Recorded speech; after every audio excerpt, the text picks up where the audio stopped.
For that report, Konyong, the members of the long-stalled six-party talks very keen to hear what Kim Jong-un had to say to those South Korean officials, and we'll have more details as we get them over the course of the coming days. Now, President Moon Jae-in has hailed the recent inter-Korean agreement as a big step towards peace on the Korean peninsula. The South Korean leader made the comments this morning at the 50th annual Korea National Prayer Breakfast. Hwang Ho-jun reports. President Moon Jae-in once again emphasized the significance of the outcome of the recent inter-Korean agreement while attending the Korean National Prayer Breakfast, marking its Jubilee year. Addressing the 5,000 attendees that included church leaders, politicians, and government officials, President Moon called the agreement a big step toward lasting peace and the denuclearization of the Korean peninsula.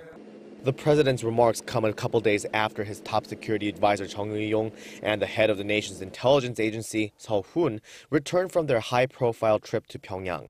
They delivered news that the North has agreed to return to the negotiation table, even willing to discuss the issue of denuclearization, and will suspend all its military provocations as long as it's in dialogue with the U.S. The agreement also included Seoul and Pyongyang holding what would be a third inter-Korean summit late next month. President Moon stressed such achievements were made possible not only by talks between the Koreas, but also by strong U.S. support. However, he noted there are still obstacles to overcome, which, according to President Moon, are scars that have not healed because of the prolonged conflict and antagonism between the two Koreas.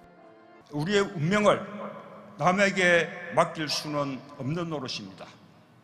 미국을 비롯한 국제사회와 함께 손잡고 북한과 대화하며 한 걸음 한 걸음씩 한반도의 평화와 번영을 위한 초석을 놓겠습니다.